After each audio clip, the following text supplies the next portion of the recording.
And joining us now, the White House's Coronavirus Task Force Coordinator, Dr. Deborah Birx. Dr. Birx, good morning to you. It's good to have you with us. Good morning. Good morning. So we've heard this news now from the White House recommending that social distancing, what people should be doing, staying home, is expanded now for another month. The initial 15 days would have expired today, I believe. So what led to this change? What's the situation on the ground that requires this? You know, we get data every day from around the globe, but more importantly from the United States. I think everyone understands now that you can go from 5 to 50 to 500 to 5,000 cases very quickly. We see this in many metropolitan areas. We're very worried about every city in the United States and the potential for this virus to get out of control, and we really believe that Americans with the right information will stay home. And the president had said a couple of weeks ago he was hopeful, aspirational, that we could be back in business and packing masses on Easter Sunday. Obviously, this has changed. Now he's talking about potentially June 1st being a time that America could return somewhat to normal. Where are you on that timeline? You know, I think we watch everything very carefully. We look at models, but we validate those models with the data that's coming in. And United States will look different than Europe, and Europe look different than Asia. And I think that we all have to be aware of that. It's not perfect science right now because we're projecting based on what we have today. And we know that the doubling rate of this virus is very high. And so that's why these 30 days allows us to really do both diagnostics, finding out who's positive because they're sick, and allows us to also get surveillance fully in place to really answer your question. Yeah, you are in the middle of getting data, but you've seen quite a bit of data. I mean, to put it simply, is it worse than you would have expected it to be, or is it better? Is the social distancing having an effect?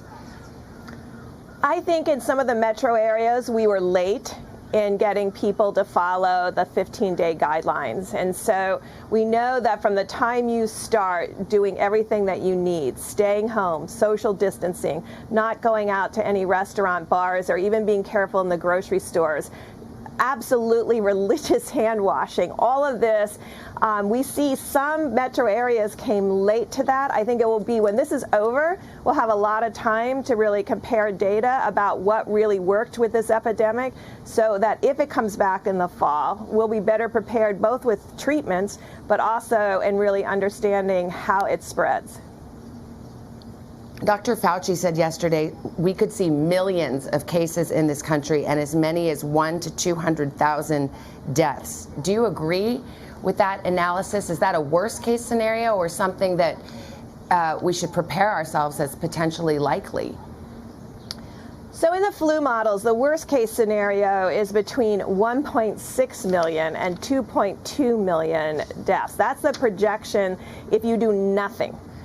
So we've never really done all of these things that we're doing. We've put them into a model. We've looked at the Italy data with their self-isolation.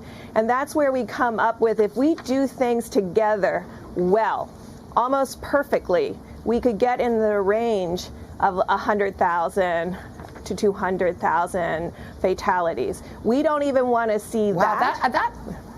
I know, but you kind of take my breath away with that, because what I hear you saying is that's sort of the best case scenario. If everything works and people do the things you're asking them to do, maybe you can hold the deaths to 100,000 to 200,000 in this country. Well, the best case scenario would be 100% of Americans doing precisely what is required. But we're not sure, based on the data that you're sharing from around the world and seeing these pictures, that all of America is responding in a uniform way to protect one another. So we also have to factor that in. Cities that don't social distances, that don't stay at home, that believe you can have social interactions, that believe you can have gatherings of homes of 20 and 10 people even, that is going to spread the virus even if everyone looks well. Yeah, I was going to say, I believe on Meet the Press yesterday, you said that no state, no metro area will be spared. And I can imagine, I grew up in Arizona. I remember watching things and thinking, oh, that's a big city problem. That's not going to happen here. What's your message to not just the metro areas, but to rural areas as well? So this virus, we think, can spread with a lot of asymptomatic and mild cases. And it's not until it gets into the vulnerable groups that you start to see the hospitalizations. So if you wait for that, if the metros and the rural areas don't take care now, by the time you see it, it has penetrated your community pretty significantly. And that's what we're concerned about. And that's why you have to prepare even though you think it's not there. Dr. Birx, I know it's a busy day. Nothing but busy days for you lately. Thank you very much for your time, ma'am. I really appreciate it. Thank you, Savannah.